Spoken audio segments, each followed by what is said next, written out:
अवैध वाळूच्या हायवानं मुदखेडच्या युवकाला चिरडून ठार केल्याप्रकरणी मुदखेड शहर कडकडीत बंद ठेवून तहसील कार्यालयावर मोर्चा धडकलाय। मोर्चेकरी यांनी तहसील येथे मुदखेड तहसीलचे तहसीलदार डॉक्टर आनंद देऊळगावकर यांना लेखी निवेदन देत मनुष्यवधाचा गुन्हा दाखल करत चालक आणि मालक यांच्यावर गुन्हे दाखल करा। मुदखेड शहरात रेतीची वाहतूक थांबण्यासाठी ही मागणी निवेदनाद्वारे केली आहे। पोलीस विभागाचे अधिकारी होते, आम्ही होतो। तर आता नुसतंच महसूलचीच कारवाई नाही होणार आहे, आरटीओ विभागाला पण यांचे जे वाहन आहेत ते आपण ब्लॅकलिस्ट करण्यासाठी पाठवणार आहोत, जे काय आहेत ते।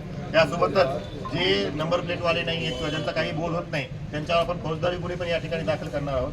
जी घडलेली घटना आहे ती अत्यंत दुर्दैवी आहे आणि अशा प्रकारे जी होत असेल तर आणि आता जे चंद्रजींनी मुद्दा व्यक्त केला, जो आपल्या टर्न आहे शार्प टर्न जो आपला इथल्या स्मशानभूमी बसला आहे, तिथेही मी बांधकाम विभागाच्या अधिकाऱ्यांना मार्फत तिथं काही गतिरोधक करता येईल का, कारण तो टर्न एवढा आहे की आताही टिप्परचा विषय जाऊ द्या, पण दुसऱ्या कोशामुळे पण तिथं दुर्घटना होऊ शकते, तेही आपण लवकरात लवकर करून घेऊ। आणि या प्रशासनामधून पण आम्ही पण या गोष्टीमध्ये फार दुःखी आहोत, पी.आय. साहेब आहोत आणि आम्ही कुणाला त्याच्यामध्ये सोडणार नाही आहोत। ज्याच्यावर आहे नुसतीच महसूलची किंवा दंडाची कारवाई वाहन सोडणं नाही, तर आपण त्याच्यावर आरटीओची पण आणि फौजदारी पण अशाही सायमल्टेनियसली कारवाई या ठिकाणी जास्तीत जास्त करणार आहोत। ही आपली भावना जी आहे ती आमच्यापर्यंत आलेली आहे। करू त्यानंतर या रोडवरती सीसीटीव्ही कॅमेऱ्याची गस्त राहिली पाहिजे, जेणेकरून अशा कारवाया जेव्हा असे घटना घडतात तेव्हा कारवाई करायला आणखी सोपं जाईल।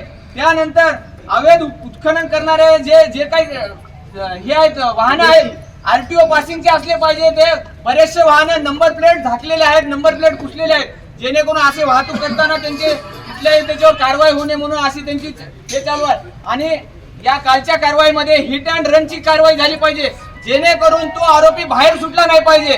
दुसरे जे ऍक्सिडेंटल केस होतात त्यामधून आरोपी बाहेर येतो, पण आपण जर यावर हिट अँड रनची कारवाई केली तर नक्कीच तो जेरबंद होईल आणि त्याच्यावर कारवाई होईल आणि पीडित कुटुंबावर या माध्यमातून न्याय मिळाला पाहिजे आणि प्रशासनाकडून देखील आर्थिक मदत जे काही होईल तात्काळ स्वरूपात त्या कुटुंबावर शोककळा कोसळलेली आहे आणि करता पुरुष त्या कुटुंबातून गेलेला आहे, त्यामुळे त्या कुटुंबावर आर्थिक संकट देखील आलेलं आहे।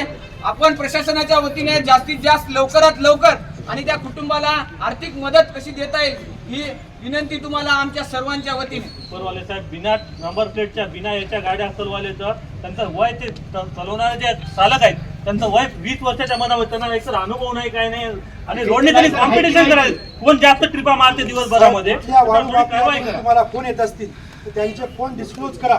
सगळ्यात महत्त्वाचे वाळू माफिया फार सगळ्यात मोठे गुंड आहे आणि सगळ्याच क्षेत्राला याच्यापासून त्रास होतो। सामान्य लोकांपासून विकासाच्या सगळ्या संकल्पनावर सुद्धा हे वाळू माफिया प्रचंड प्रमाणात परिणाम करत असतात। आज ते एक जीव गेलेला आहे, मागे 40 विद्यार्थी वाचले याच टिप्परच्या एका धडकेमधून। त्यामुळे तुम्ही सातत्याने याच्यामध्ये कारवाई करा आणि लोकांना न्याय मिळण्याचा प्रयत्न करा। वर्षभरामध्ये 5-6 गोदावरी नदीच्या मुदखेड तालुक्यातील गोदावरी नदीचा संपूर्ण पट्टा हा हरित झोन म्हणून शासनानं जाहीर केलेला आहे।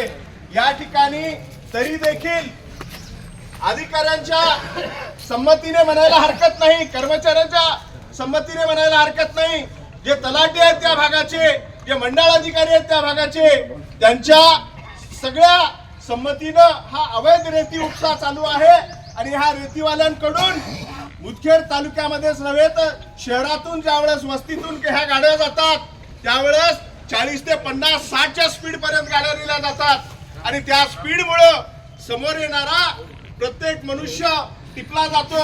आज याचाच भाग म्हणून आमचा निर्दोष असलेला संतोष टाक या ठिकाणी मयत झाला। तुम्ही जर फोटो पाहिले असतील संतोष टाकचे, त्यांच्या दोन्ही पायावरून त्याच्या टिप्परचे चाक गेले आणि त्या दोन्ही पायाचा चेंदामेंदा झाला आणि आज हा संतोष टाक आपला मित्र आपल्यामध्ये राहिला नाही। याचं कारण हे सर्व अधिकारी त्या पट्ट्यामधले रेती घाटामधले जे तलाठी आहेत, जे मंडळ अधिकारी आहेत, हे सगळ्यात मोठे दोषी आहेत। माहितीये मुदखेडमध्ये ठाकरे चौकामध्ये मोठमोठ्या गाड्या लागतात आणि या अधिकाऱ्यांवर रेकी होते, पण हे अधिकारी काहीच लक्ष देत नाहीत। यांचा आज या ठिकाणी मी धिक्कार करतो परत आणि एक मागणी करतो यांना या ठिकाणी की आज काल जे घटना झाली, संतोष टाक या ठिकाणी मरण पावला, या टिप्पर चालकाने पळून गेले न थांबता। या टिप्पर चालकावर आणि मालकावर सदोष मनुष्यवधाचा गुन्हा दाखल करून संतोष टाकला आणि त्याच्या कुटुंबाला न्याय दिला पाहिजे. आणि ही मागणी घेऊन या ठिकाणी आपण सर्वजण आलेलो आहोत अधिकाऱ्यांकडे. मी तहसीलदार साहेबांना विनंती करतो, मुदखेड तालुका हा रेतीसाठी उपशासाठी बंदी घातलेला आहे. शंकतीर्थ असो, टाकळी असो, जे काही वासरी घाट असो, या ठिकाणावर रेतीचा मोठ्या प्रमाणात उपसा होत आहे. मुदखेड तालुक्यात दररोजचे 300 टिप्पर जातात. किती जातात? 300 टिप्पर. 300 टिप्परची मी लिस्ट सुद्धा देऊ शकतो मागितली तर अधिकाऱ्यांनी. मला एवढी विनंती करायची या ठिकाणी, जो टिप्परवाला आहे त्याच्या मालकावर आणि चालकावर गुन्हा दाखल सदोष वधाचा झालाच पाहिजे. आणि दुसरी गोष्ट, जे टिप्पर या ठिकाणाहून जातात त्यांच्या टिप्परची स्पीड शहराच्या लगत किंवा रोडनं जात असताना, मनुष्य वस्तीमधून जात असताना कमीत कमी 20 ते 25ची असावी, त्याच्यावरही नसावी. याच्यावरती नियंत्रण आणावं एवढी आमची विनंती आहे. धन्यवाद. न्यूज रिपोर्टर जबार शेख, आज 24 तास, मुदखेड.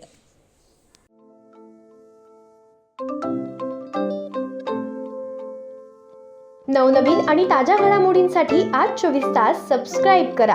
त्याचबरोबर बेल आयकॉनवर क्लिक करा आणि मिळवा आमच्या बातम्यांच्या नोटिफिकेशन्स. तसेच आज 24 तासची प्रत्येक बातमी आपल्याला कशी वाटली हे कळवा.